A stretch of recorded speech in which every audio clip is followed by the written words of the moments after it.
কিন্তু এই ছেলেটার মতো ট্র্যাজিক হিরো ব্রাজিলিয়ান ফুটবলে হয়তো আগে কখনো আসেনি।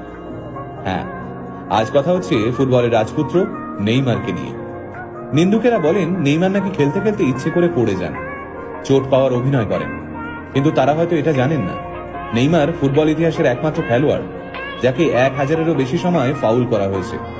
মাত্র 6 বছর বয়সে ফুটবলে হাতেখড়ি হয় নেইমারের। বলের সঙ্গে তিনি যেন কথা বলতে পারতেন। গোল তো অনেকেই দিতে পারে, কিন্তু ফুটবল খেলাটা যে একটা শিল্প সেটা হয়তো ছোট্ট নেইমারকে দেখলে বোঝা যেত। মাত্র 17 বছর বয়সে ব্রাজিলের 1 নম্বর ক্লাব স্যান্টোসে অভিষেক হয় নেইমারের। আর 18 বছর বয়সে ব্রাজিলের জাতীয় দলেও চান্স পান তিনি। এখানে জানিয়ে রাখি, নেইমার সেই একমাত্র খেলোয়াড় যিনি ইউরোপের কোনো বড় টিমে না খেলেও ব্যালেন ডিওরের জন্য নমিনেশন পেয়েছিলেন, তাও আবার মাত্র 21 বছর বয়সে। নেইমারের যখন 18 বছর বয়স, তখন থেকেই তাকে নিজের দলে নেওয়ার জন্য ব্রাজিলের মাঠে হতে দিয়ে পড়ে থাকত বার্সেলোনা, রিয়াল মাদ্রিদের মতো সব বড় বড় টিম। অবশেষে 2013 সালে বার্সেলোনায় খেলার সিদ্ধান্ত নেন নেইমার।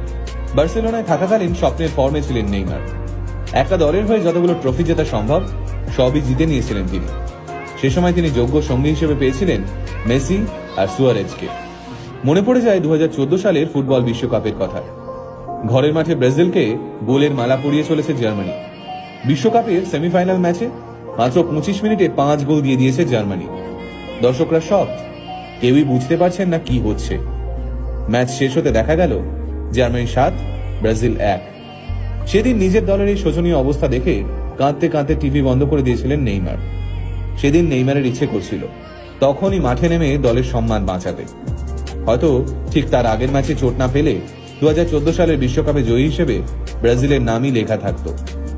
ব্রাজিলের গ্রেটেস্ট ফুটবলারদের মধ্যে একজন হতে গেলে দেশের হয়ে বিশ্বকাপ জিততেই হবে, এ যেন এক অলিখিত নিয়ম। পেলে, রোনাল্ডো, কাকা কিংবা রোনালদিনহো সবার নামের পাশেই জলজল করছে সেই বিশ্বকাপ ট্রফি। কিন্তু 2014 সালে নেইমারের সামনে সুবর্ণ সুযোগ আসা সত্ত্বেও চোটের জন্য তিনি তা অ্যাচিভ করতে পারেননি।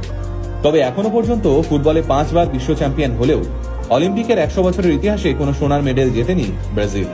সেই ব্রাজিলকে প্রথমবারের জন্য অলিম্পিকে সোনার পদক এনে দেন এই নেইমারই। 2017 সালে বার্সেলোনা ছেড়ে নেইমার পাড়ি দেন প্যারিস সেন্ট জার্মেইন টিমে। মোটা মাইনে, প্যারিসের নাইট লাইফ, নারী সঙ্গ, এইসব কারণে ফুটবলের থেকে মনোযোগ সরে যায় নেইমারের।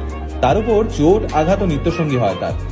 এই চোটের কারণেই দীর্ঘদিন মাঠের বাইরে থাকতে হয়েছে নেইমারকে। একটা সময় যাকে মেসি, রোনাল্ডো উত্তরসূরি ভাবা হতো, তিনি ক্রমশ লাইমলাইট থেকে সরে যেতে থাকেন।